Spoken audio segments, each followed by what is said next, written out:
Un abrazo cariñoso, queridos hermanos, en el amor del Señor. Qué gusto poderlos saludar en este nuevo inicio de semana, en este nuevo amanecer que el Señor nos ha permitido. Tratemos de cumplir con nuestras situaciones pendientes, actividades, con todo que el Señor nos está dando la oportunidad para empezar de nuevo. Empezar de nuevo en muchas cosas y continuar muchas otras. Así que bienvenidos hermanos a este video, a esta reflexión, como ustedes lo quieran llamar. Quiero recalcar aspectos importantes sobre el Evangelio de hoy, pero sobre todo lo que me ha hecho pensar a mí, porque es una realidad lo que sucede a diario, pero que a veces no lo comprendemos de ese modo o a lo mejor lo dejamos pasar por desapercibido. Miren, en días anteriores el Señor nos hablaba en el Evangelio también que nadie es profeta en su propia tierra. Y hoy nos vuelve a indicar lo mismo en el Evangelio de hoy, que muchos lo habrán escuchado, otros lo habrán leído, pero lo importante es que ya estemos empapados de lo que nos quiere decir el Señor y qué mensaje nos quiere dar a nuestras vidas. En mi caso, lo que me permite reflexionar, de pronto les sea de utilidad, es que hoy el Señor nos vuelve a recordar, nadie es profeta en su propia tierra, es verdad, pero también recalca un aspecto importante en ese tiempo, y es la autorrevelación, lo que dice el segundo misterio luminoso, la autorrevelación de nuestro Señor Jesucristo en las bodas de Caná. Miren, esto se da en un pueblito de Galilea. Luego de que en su propia tierra lo desprecian, no le creen, lo minimizan, él obviamente se traslada a otros lugares también a evangelizar, y sucede que en Caná, a petición de su madre amada, de su madre querida, aunque él al inicio no quiso, porque esperaba una señal de su padre, pero también no se dio cuenta que esa señal que estaba esperando es su madre, María, y que ella le pidió que por favor ayudara a los novios porque se quedaron sin vino. Entonces, ¿cuál fue el milagro? Pues que convirtió el agua en vino, y que fue el mejor de los vinos. Obviamente, todo lo que viene del Señor es lo mejor y lo maravilloso. Entonces, a partir de ello, todo el mundo, se propagó la información obviamente, y todo el mundo empezó a creer en el Señor. Miren lo que tiene que suceder. Y en base a esto, el Señor, ¿qué fue lo que le respondió? Sobre todo a un funcionario de la realeza de ese tiempo que le pidió que curara a su hijo. Que curara a su hijo porque estaba muy enfermo, y él claro que le iba a ayudar porque es amor, es misericordia. Pero primero le dijo, si no ven signos y prodigios, ustedes no creen. Y fue lo que sucedió también en ese tiempo con Santo Tomás, que fue lo que dijo, ver para creer. No creía que el Señor había resucitado y habiendo compartido él mucho con el Padre. Miren, y así sucedió ahora también. Entonces, como se propaga esta información, entonces ya todos empiezan a creer en el Señor. Miren, y eso sucede en nuestra vida. Eso sucede a diario, porque cuando nos va bien en la vida, cuando todo está perfecto, gracias Dios mío, qué bueno que eres, gracias por tu amor, gracias por tus bendiciones. Pero cuando ya nos está yendo, no mal, sino no nos está yendo de acuerdo a nuestros planes, entonces ahí sí, ¿por qué, Señor, a mí? ¿Por qué me pasa esto? Ya no me amas, me has abandonado. Señor, ya no soy tu hija mimada o tu hijo mimado. ¿Qué es lo que sucede? Miren, cuestionamos al Señor porque los planes y las situaciones no nos salen de acuerdo a cómo nosotros lo tenemos previsto, pero no nos damos cuenta que la importancia de depositar la esperanza y la fe en el Señor siempre, en todo momento, en las buenas, en las malas y en las peores, pero extrayendo el aprendizaje, el mensaje que nos quiere dar el Señor, también la enseñanza. Y es verdad, queridos hermanos, atravesamos los seres humanos momentos muy fuertes, muy duros, de frustración, de angustia, de tormento. Y si nos ahogamos muchas veces en esto y dejamos que nuestra mente se embote, se nuble, que me ha pasado personalmente, es una cuestión súper fuerte. Pero qué importante es que pese a todo ello tengamos también momentos de lucidez y podamos decir, Señor, estoy así. Hay cosas que ya no dependen de mí, mis propias fuerzas no pueden, pero en cambio tú sí. En ti sí, ilumíname, quítame esa venda de los ojos porque no estoy pudiendo ver la solución. ¿Qué tengo que hacer?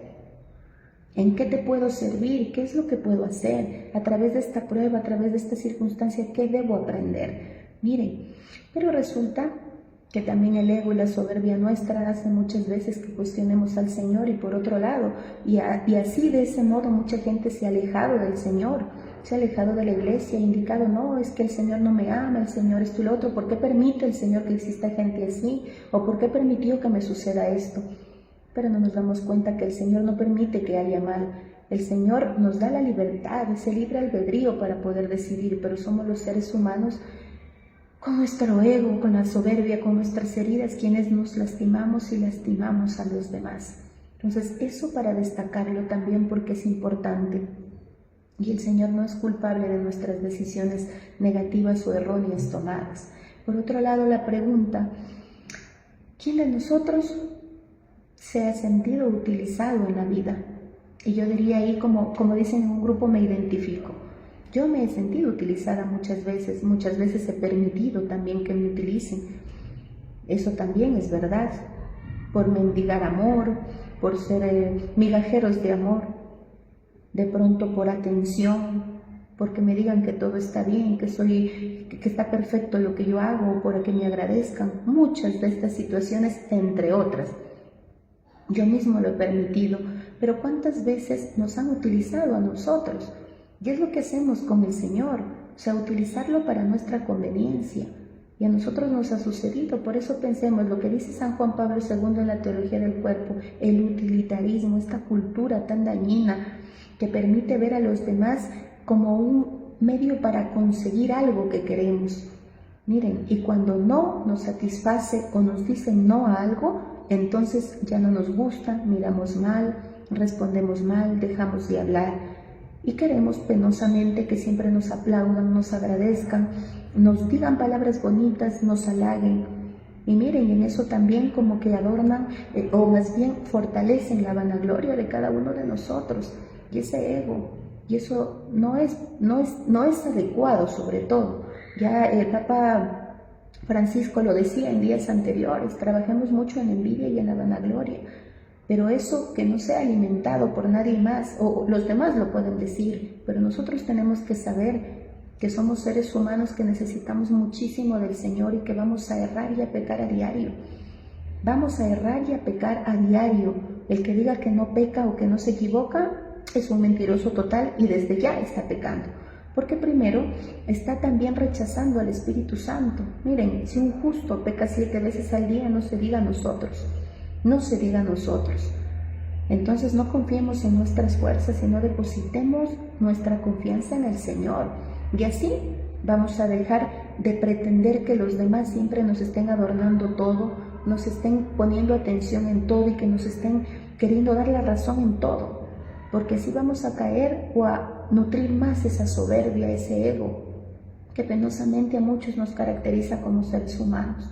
Entonces trabajemos, queridos hermanos, si ustedes se identifican en eso, si sienten que han utilizado a alguien o se han sentido utilizados, trabajemos mucho en nuestra esencia amorosa para que no nos dejemos utilizar por nadie, pero que tampoco lo hagamos con los demás.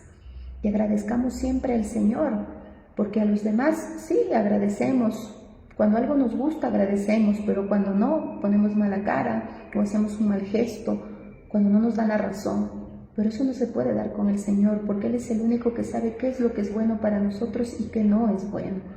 Entonces, mis queridos hermanos, les dejo con esta reflexión que a mí realmente me da durísimo, porque yo, cuando uno piensa que ya ha trabajado en muchas cosas o en muchos aspectos, y como lo escuchaba anteriormente en una página que se llama Manual para Enamorarse, es el asunto de que el mundo se encuentra en una constante lucha.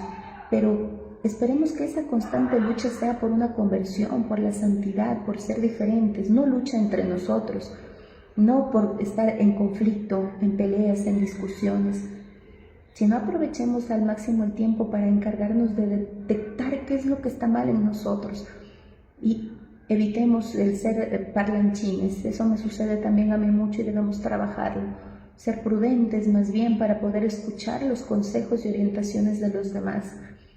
Eso, queridos hermanos, que el ego, que la soberbia, el orgullo y nuestras heridas no opaquen los consejos de personas que realmente nos quieren ayudar y que no opaquen la voz del Señor en nuestra vida.